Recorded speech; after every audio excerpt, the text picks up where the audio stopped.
This is an ABP Life podcast.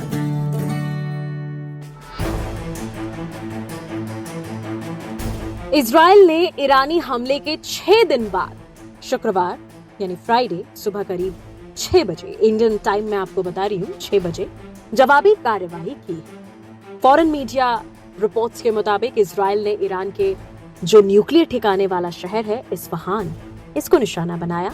इसके अलावा Iraq और सीरिया में भी एयर स्ट्राइक की है। हालांकि इजराइल ने अब तक हमला करने की पुष्टि नहीं की।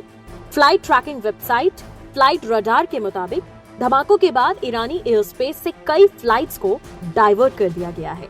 मीडिया रिपोर्ट्स के मुताबिक करीब 8 विमानों के रास्ता बदलने की खबर है।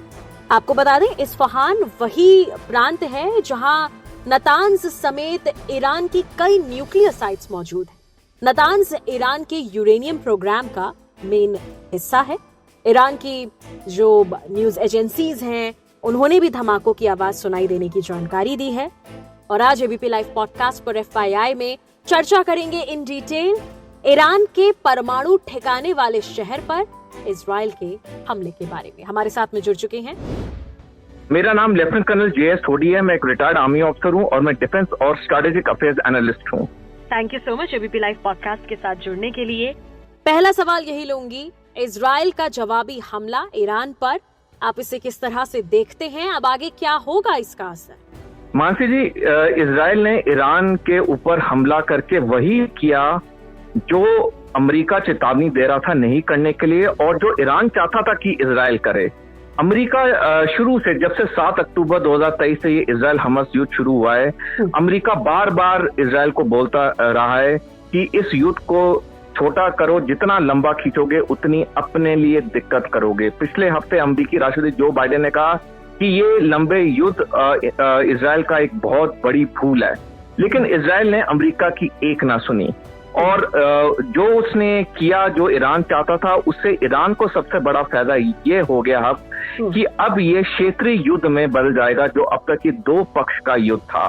इनफैक्ट मैं थोड़ा पीछे जाना चाहूंगा। 14 अप्रैल को जब ईरान ने इजराइल पे हमला किया तो उसने कुछ घंटे पहले, यानी कि एक रात पहले 13 अप्रैल रात के 9 बजे उसने तुर्की और अमेरिका को सूचित किया कि मैं अगले दिन तड़के सवेरे 2 और 4 के बीच में हमला करूंगा, इन जगह पे मैं इजराइल पे हमला करूंगा। ये ईरान ने इसलिए ये जानकारी तुर्की और अमेरिका को दी ताकि इजराइल तक ये जानकारी पहुंचे, क्योंकि ईरान का जो मकसद था वो हानि या क्षति पहुंचाना नहीं था, सिर्फ एक मैसेज कन्वे करना था कि मैं भी एक बड़ी ताकत बन चुका हूं। और उसके बाद जब ये हमला हुआ 14 अप्रैल तड़के सुबेरे, अमेरिका ने बहुत बार इजराइल को बोला कि वापस काउंटर अटैक मत करना वरना फिर तुम्हारी दिक्कत खड़ी हो सकती, लेकिन इजराइल ने फिर ना सुनी। और जो आज हमला किया है, अब इसका सीधा जो चीज सामने आई है वो ये चीज उभर के आई है कि जो 2 नेशन सोल्यूशन है इजराइल और फिलिस्तीन का, जो बहुत दशकों से पेंडिंग था, वो अब बिल्कुल होराइजन पे दिखने लग गया है। वो कुछ समय के अंदर ही 2 नेशन सोल्यूशन होगा, क्योंकि इजराइल अब कई अरब देशों के साथ एक समय युद्ध करने की स्थिति में नहीं है। 2007 से पहले इजराइल ने कई बारी युद्ध किए, कई अरब देशों के साथ इकट्ठे किए और इन सारे अरब देशों को हराया, लेकिन 2007 के बाद सब कुछ बदल गया। मानसी जी, बदला इसलिए क्योंकि 2007 में चीन दुनिया की तीसरी सबसे बड़ी अर्थव्यवस्था बन गया और तब से उसने लगातार अरब देशों को समर्थन करना शुरू किया, चाहे पैसे से या फिर चाहे हथियारों से।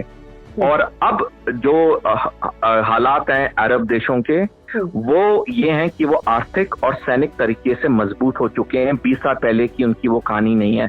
तो अब अगर इजराइल इन सारे अरब देशों के साथ युद्ध करता है तो इजराइल जीत नहीं पाएगा और इसी की चेतावनी बार बार अमेरिका दे रहा था, जो इजराइल ने ये गलती की है। तो मेरे नजरिए में ये जो अटैक हुआ है ये अभी एक क्षेत्रीय युद्ध में बदलेगा और कुछ समय में ही 2 नेशन सोल्यूशन बन के सामने आएगा, क्योंकि ना अमेरिका ना नाटो इजराइल की मदद के लिए कोई भी सैनिक भेजेंगे। उन्होंने साफ कह दिया कि हम कोई सैनिक नहीं भेजेंगे।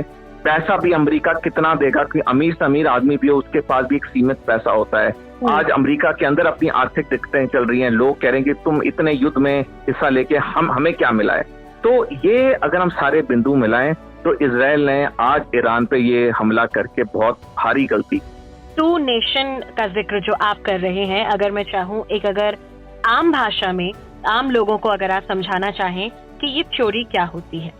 जी, मैं थोड़ा इतिहास में पीछे जाना चाहूंगा। जब पहला विश्व युद्ध शुरू हुआ तो जो आजकल हम फिलिस्तीन इजराइल कहते हैं, वो सारा एक ही इलाका था, उसका नाम था फिलिस्तीन। और फिलिस्तीन में अधिकतर मुस्लिम या अरब्स रहते थे। और जब पहला विश्व युद्ध शुरू हुआ तब इस पूरे इलाके में ऑटोमैन एम्पायर का शासन था। जो तुर्की का पहले एक रूप था वो ऑटोमैन एम्पायर था। अब जो एलाइड फोर्सेस थे, जो फ्रांस और ब्रिटेन, ये ऑटोमैन एम्पायर को हराने में असफल हो रहे थे।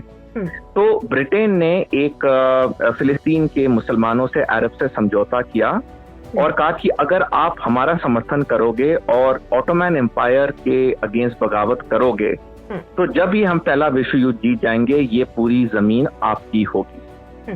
तो और ये 10 चिट्ठियों में लिखा गया ब्रिटेन और ये मुसलमानों के बीच फिलिस्तीन के, इसको कहते हैं हुसैन करस्पॉन्डेंस कहते हैं। ये 10 चिट्ठियां हैं। अब वहां के मुसलमानों ने समर्थन करना शुरू किया ब्रिटेन का, और पहला विश्व युद्ध जैसे ही खत्म होने वाला था और ब्रिटेन को ये हो गया कि हमने ये पहला विश्व युद्ध जीत जाएंगे, उन्होंने पहला विश्व युद्ध 1917 में खत्म। उन्होंने एक साल पहले 1916 में एक बाल्फूर डिक्लेरेशन कर दी, जिसके तहत उन्होंने यहूदियों को कहा कि पहले विश्व युद्ध के बाद हम ये जो जमीन है फिलिस्तीन की, ये हम आपको दे देंगे, क्योंकि यहूदी दुनिया के बहुत अमीर लोग थे और हैं भी। अब इसकी वजह से क्या हुआ, फिलिस्तीन के जो मुसलमान थे उन्हें लगा कि हमारे साथ धोखा हुआ है, क्योंकि कुछ साल पहले आपने हमें यकीन दिलाया था कि अगर हम ऑटोमैन एम्पायर को हटाएंगे तो आप पहले विश्व युद्ध जीतने के बाद आप ये सारी जमीन हमें देंगे। तो वहां पे लड़ाई शुरू हो गई। अब लड़ाई शुरू हो गई तो संयुक्त राष्ट्र से पहले एक संस्था होती थी लीग ऑफ नेशंस। तो लीग ऑफ नेशंस ने वहां पे ब्रिटिश मैंडेट कर दिया, यानी ये पूरे इलाके पे ब्रिटिश का राज रहेगा। अब जब ब्रिटेन का राज रहा और लड़ाई झगड़े मुसलमानों और यहूदियों के बीच में यहाँ होते रहे, उसके बाद 29 नवंबर 1947 को संयुक्त राष्ट्र ने कहा कि ये जो जमीन है ये 2 हिस्सों में बांटी जाएगी। एक हिस्सा होगा इजराइल, दूसरा हिस्सा होगा फिलिस्तीन। लेकिन क्योंकि संयुक्त राष्ट्र में अमेरिका का दबदबा था, तो अमेरिका ने के दबदबे की वजह से संयुक्त राष्ट्र ने 2/3 जमीन इजराइल को दी और 1/3 जमीन दी मुसलमानों को फिलिस्तीन। तो मुसलमानों ने बगावत की, हमारे साथ अन्याय हो, क्योंकि हम तो 2/3 आबादी हैं और आप हमें उल्टा 1/3 जमीन दे रहे हो। आपको हमें जमीन देनी चाहिए उसके बनस्पत रेशो जो हमारी आबादी है। लेकिन ऐसे हुआ नहीं। और उसके बाद क्या हुआ कि अगले साल 1948 को जिस दिन ब्रिटिश मैंडेट यानी ब्रिटिश का शासन खत्म हो रहा था, यानी 14 मई 1948 को खत्म हो रहा था, उसी दिन सुबेरे 14 मई 1948 को सुबेरे इजराइल ने खुद अपनी स्वतंत्रता डिक्लेयर कर दी और इस पूरे इलाके पे उसने अपना राज्य की घोषणा कर दी। अब इसकी वजह से फिर वहां गृहयुद्ध शुरू हो गया और उसके बाद से लेके आज तक इजराइल और अरब देशों के बीच में कई युद्ध हुए। अब जब ये 1948 में जो ये रेजोल्यूशन पास हुआ था 29 नवंबर 1947 को यूनाइटेड नेशंस का, जिसमें उन्होंने कहा था कि 2 हिस्से बांटे जाएंगे, उसको 2 नेशन सोल्यूशन कहते हैं। और पिछले 7-8 दशकों से ये जो लड़ाई झगड़ा हो रहा है ये उसी के बाद हो रहा है जब इजराइल ने खुद ब खुद अपनी आजादी डिक्लेयर कर दी। अब जैसे मैंने आपको थोड़ी देर पहले बताया कि 2007 से पहले इजराइल के ऊपर इन अरब देशों ने कई बार इकट्ठे मिलकर हमला किया, लेकिन इजराइल ने सबको हराया, क्योंकि मिडिल ईस्ट में सबसे बड़ी और ताकतवर देश आर्थिक तरीके से भी और सैनिक तरीके से भी वो 2007 से पहले इजराइल था। लेकिन सब कुछ बदला 2007 में, जब चीन दुनिया की तीसरी बड़ी अर्थव्यवस्था बना, उसने अरब देशों को समर्थन करना शुरू किया और आज वो इजराइल की आर्थिक और सैनिक ताकत नहीं है जो आज से 20 साल पहले थी। तभी दुनिया के कई बड़े विशेषज्ञ कह रहे थे कि ईरान इजराइल पे हमला नहीं करेगा, लेकिन मैं उन गिने चुने लोगों में से था जो कह रहा था ईरान हमला करेगा, क्योंकि ईरान के ऊपर जो 1000 आर्थिक प्रतिबंध अमेरिका ने लगाए उसका कोई फर्क नहीं पड़ा ईरान को, क्योंकि ईरान को रूस और चीन का पूरा समर्थन है और ईरान ने 14 अप्रैल तड़के सवेरे हमला किया और आज इजराइल ने उसका काउंटर अटैक किया। तो ये 2 नेशन सोल्यूशन है जो अमेरिका के राष्ट्रपति जो बाइडेन भी 7 अक्टूबर से लगातार कह रहे हैं कि ये जो हिस्सा है जहाँ पे इजराइल फिलिस्तीन है उसके 2 अलग अलग भाग अंग होने चाहिए, एक जिसपे इजराइल का राज हो, दूसरा भाग जिसपे फिलिस्तीन का राज हो। दुनिया के लगभग सारे देश भारत को मिला के ये 2 नेशन सोल्यूशन के समर्थन में, सिर्फ एक ही देश है जो 2 नेशन सोल्यूशन के समर्थन में नहीं है और वो है इजराइल। एग्जैक्टली। अमेरिका के रोल को आप किस तरह देखते हैं? आपके हिसाब से क्या अमेरिका अपना रोल सही अदा कर रहा है? देखिए, अमेरिका दोगलापन खेल रहा है। एक हाथ में लगातार अमेरिका कह रहा है 2 नेशन सोल्यूशन होना चाहिए, तभी मिडिल ईस्ट में शांति आएगी। दूसरी तरफ कल ही जब संयुक्त राष्ट्र में एक प्रस्ताव पेश हुआ जिसमें वोटिंग होनी थी फिलिस्तीन को मेंबर बनाने की, तो अमेरिका ही एक देश था जिसने अपना वीटो पावर का इस्तेमाल किया। तो एक हाथ पे वो कहता है 2 नेशन सोल्यूशन, दूसरे हाथ पे वो फिलिस्तीन को मान्यता नहीं देना चाहता है। तो ये अमेरिका का दोगलापन है। असल में अमेरिका खुद बहुत ही कंफ्यूज्ड है क्योंकि उसके अंदर की आर्थिक हालत ठीक नहीं है। उसके जो नेता हैं, जो राष्ट्रपति हैं, वो कई दबाव में है क्योंकि जैसे मैंने पहले बताया, आज की तारीख में भी दुनिया के सबसे ज्यादा अमीर लोग यहूदी लोग हैं। और अगर हम अमेरिका में भी देखें, जो सबसे ज्यादा वहां पे अमीर लोग हैं, बिलियनर हैं, वो यहूदी हैं। तो उनका अमेरिकी सरकार पे बहुत तगड़ी पकड़ है। लेकिन जो अमेरिका की अधिकतर जनता है, अधिकतर आवाम है, वो इजराइल के खिलाफ है क्योंकि उन्हें लग रहा है कि हमारे देश का पैसा बर्बाद हो रहा है। जो अमेरिका इतने युद्ध में हिस्सा लेके पैसा हमारा बर्बाद करे, यही हमारी ये सोशल सिक्योरिटी के लिए, हमारे अच्छाई के लिए इस्तेमाल हो सकता है। तो एक तरफ वो गिने चुने यहूदी हैं जो अमीर हैं और जिनकी पकड़ अमेरिकी सरकार पे अच्छी है, और दूसरी तरफ अधिकतर अमेरिकी आवाम है जो कि इजराइल के खिलाफ है। और इसके बीच में है अमेरिकी सरकार जो कि डिसाइड नहीं कर पा रही कि या हम 2 नेशन सोल्यूशन का पूरा ओपनली समर्थन करें, या हम फिलिस्तीन को मान्यता दें, या हम इजराइल को क्लियरली बोलें कि हम तुम्हें अब $1 की समर्थन नहीं दे रहे। तो ये पूरे असमंजस में अमेरिकी सरकार फंसी है अपने दोगलेपन की वजह से। जी, भारत पर क्या असर देखने को मिलेगा इस युद्ध का? मानसी जी, देखिए, आज की जो ग्लोबल अर्थव्यवस्था है वो सारी एक दूसरे से इंटरकनेक्टेड है, इंटरट्वाइंड है। जी। हालांकि हमने 2019 से ईरान से तेल लेना बंद कर दिया जब से अमेरिका ने प्रतिबंध लगाए, और हमारा अधिकतर तेल अब रूस से आता है। लेकिन हमारे ईरान के साथ दूसरे कई व्यापार हैं। ईरान के साथ हमारे बहुत अच्छे रिश्ते हैं। हमारे इजराइल के साथ बहुत अच्छे सुरक्षा के रिश्ते हैं। इजराइल हमारा दूसरा सबसे बड़ा डिफेंस सप्लायर है रूस के बाद। उसकी टेक्नोलॉजी इजराइल की मानी जाती है डिफेंस के क्षेत्र में। तो अगर ये ईरान और इजराइल का ये जो इशू है ये सुलझा नहीं जाता है तो भारत के ऊपर कई तरह से फर्क पड़ेगा। और क्योंकि ईरान दुनिया के कई देशों को तेल देता है, अगर वो अपने तेल के दाम बढ़ाएगा, जैसा आपने बिल्कुल सही कहा कि 4% बढ़ चुके हैं चंद ही घंटों में, जब दुनिया के कई देशों में तेल के भाव होंगे महंगे, तो जो ग्लोबल सप्लाई चेन है उसमें भी महंगाई आएगी। दूसरी बात, दुनिया का 15% व्यापार रेड सी, लाल सागर से होता है, जो कि स्टेट ऑफ हॉर्मुज से जाके यूरोप की तरफ जाता है। भारत का बहुत बड़ा व्यापार इस समुद्री रास्ते से होता है। तो अगर ये लड़ाई वहां शुरू हो गई तो हमारा व्यापार भी यूरोप से कम हो जाएगा, बंद हो जाएगा। हमारे लिए तो और कठिनाई हो जाएगी क्योंकि हम अगर केप ऑफ गुड होप यानी कि अफ्रीका के नीचे से अगर हम यूरोप जाएंगे 14 दिन एक्स्ट्रा लगेंगे एक समुद्री जहाज को। 14 दिन एक्स्ट्रा का मतलब है वक्त तो जाएगा, चीजें भी कितनी महंगी होगी। तो भारत ही नहीं मानसी जी, हर देश पे ये जो लड़ाई का कहर है ये आएगा, चाहे सीधे रूप से आए चाहे इनडायरेक्टली आए, लेकिन आएगा जरूर। और उसका सबसे बड़ा जो एक रूप होगा वो होगा महंगाई।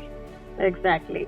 आखिरी सवाल आपसे यही लूंगी, जिस तरह से दुनिया में युद्ध बढ़ते जा रहे हैं पिछले कुछ सालों में, चाहे रशिया यूक्रेन हमने देखा, हमने हमास का युद्ध देखा, फिलिस्तीन का युद्ध देखा, अब हम ये युद्ध देख रहे हैं ईरान और इजराइल के बीच। कहाँ दुनिया रुख लेती जा रही है? आखिर ये क्यों हो रहा है? मानसी जी, दुनिया में पिछले कुछ सालों से ये जो इतने सारे युद्ध हो रहे हैं, इसके पीछे चीन का बहुत बड़ा हाथ है, क्योंकि चीन के पास इतनी आर्थिक ताकत आ चुकी है कि वो उन देशों को समर्थन कर रहा है जो आज से 15-20 साल पहले युद्ध करने का सोच भी नहीं सकते थे। और क्योंकि और दुनिया कुछ भी कह ले, लेकिन चीन के साथ पूरी दुनिया के देशों का व्यापार साल प्रति साल बढ़ता जा रहा है। तो आज अगर सबसे बड़ा खतरा भारत के लिए नहीं, पूरी दुनिया के लिए है, वो है चीन। जब तक चीन को कंट्रोल नहीं किया जाएगा, जब तक चीन के साथ देश अपना व्यापार कम नहीं करेंगे, चीन के साथ जो भी दुनिया का देश व्यापार कर रहा है, उसका जो पैसा है उसका एक हिस्सा चीन की सेना को, चीन की टेक्नोलॉजी को मजबूत करने में जा रहा है। मैं बस एक और मिनट लूंगा। 2014 में चीन की सेना PLA ने अपनी मिलिट्री डॉक्ट्रिन का ऐलान किया था, जिसमें उन्होंने कहा था कि हम किसी भी देश के साथ पूरी दुनिया में किसी भी कोने में सारी 6 डोमेन में लड़ने के लिए तैयार है, यानी कि जमीन, समुंदर, आसमान, साइबर, इलेक्ट्रोमैग्नेटिक स्पेक्ट्रम और स्पेस। ऐसा दावा मानसी जी आज तक 2024 में किसी दुनिया के दूसरे देश ने नहीं किया, अमेरिका तक ने नहीं ऐसा दावा किया है। आप समझ सकते हैं कि चीन की सैनिक ताकत कितनी बढ़ चुकी है, उसकी आर्थिक ताकत तो हम सारे जानते हैं। और यही कारण है, अगर हम कोई भी दुनिया के पीछे हम चीज उठाएं, जहां लड़ाइयां हो रही हैं उसके पीछे चीन। अगर हम रूस यूक्रेन युद्ध का भी एग्जाम्पल लें, रूस यूक्रेन युद्ध से पहले रूसी राष्ट्रपति व्लादिमीर पुतिन चीन गए थे। वहां पे उन्होंने चीन से पूरी समर्थन लिया। चीन ने बयान में कहा कि जो रूस और चीन की दोस्ती है वो बिना किसी सीमा के, वो लिमिटलेस फ्रेंडशिप है। जब रूस को चीन का समर्थन का पूरा आश्वासन हुआ, तभी उसने यूक्रेन पे हमला किया। इजराइल हमास हम सारे जानते हैं, ईरान इजराइल हम अब सारे जान रहे हैं। तो इन सारे जो दुनिया में लड़ाइयां हो रही हैं या होंगी, उसके पीछे चीन है। मैं बस 1 मिनट और लूंगा। इसी साल 17 जनवरी को यूनाइटेड किंगडम के डिफेंस सेक्रेटरी ग्रांट शैप्स ने बयान में कहा था कि अगले 5 साल में दुनिया में कई नए युद्ध के मोर्चे खुलेंगे और उनके पीछे 4 ही देश होंगे, रूस, चीन, ईरान और उत्तर कोरिया। और देखिए जो उन्होंने 17 जनवरी को कहा था वो कितना सही और सटीक होता जा रहा है जैसे जैसे वक्त निकल रहा है। Exactly. Thank you so much हमारे साथ जुड़ने के लिए ऑन एबीपी लाइव पॉडकास्ट। मैं मानसी हूँ आपके साथ।